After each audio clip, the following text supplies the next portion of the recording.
Ever wondered what all the fuss about cryptocurrencies is? Well, let's break it down. Cryptocurrency is a digital or virtual form of currency that uses cryptography for security. Unlike traditional forms of money, it operates on a decentralized network known as the blockchain. Imagine the blockchain as a ledger recording all transactions across a network of computers, making it transparent and hard to tamper with. The first and most well-known cryptocurrency is Bitcoin, created by an anonymous group or person going by the pseudonym Satoshi Nakamoto. Bitcoin opened the door to a new world of digital currencies. But Bitcoin isn't alone in this realm. There are other digital currencies called altcoins. The term altcoin is basically any cryptocurrency that isn't Bitcoin.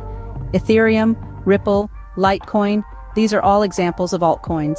Now that we know what cryptocurrencies are, let's dive into some other important terms.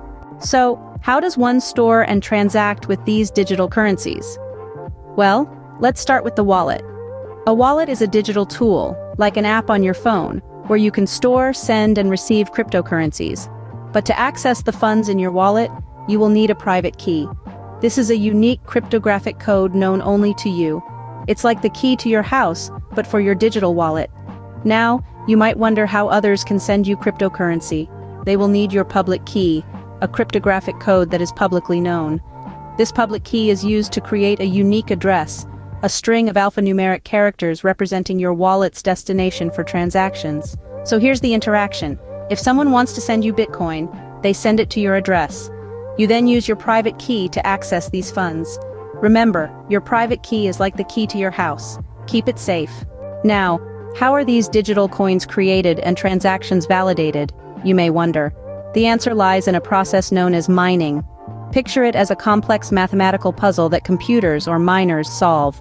When a miner solves the puzzle, it adds a block of transactions to the chain, hence the term blockchain. But how do we decide who gets to add the block? This is where proof of work or POW comes into play.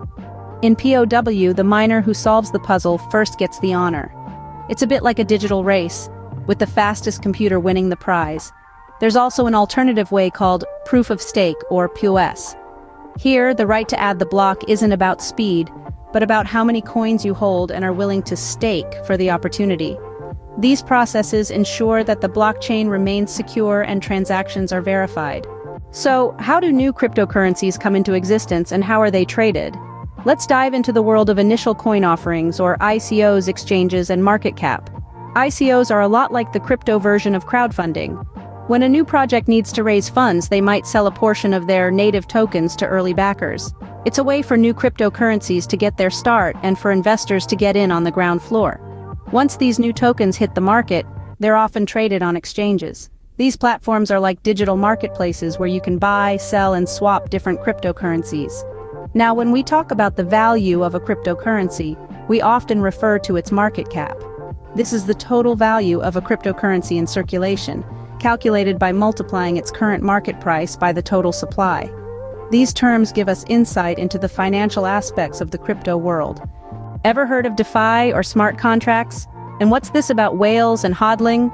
DeFi stands for decentralized finance, financial services and applications built on blockchain technologies, often without traditional intermediaries. It's a revolutionary concept aiming to democratize finance by removing the need for banks and brokers. Next up, we have smart contracts. These are self-executing contracts with the terms directly written into code. They automatically execute when predefined conditions are met, making transactions trustless and efficient. Now, onto tokens. These are units of value issued by projects on the blockchain, representing various assets or utilities within a specific ecosystem. In the crypto world, a whale is an individual or entity that holds a large amount of a particular cryptocurrency. They can have a significant impact on market trends. Lastly, HODL, a misspelling of hold that has come to symbolize a long-term investment strategy without reacting to short-term market fluctuations. Whether you're a whale or just hodling, understanding these terms can help you navigate the crypto seas.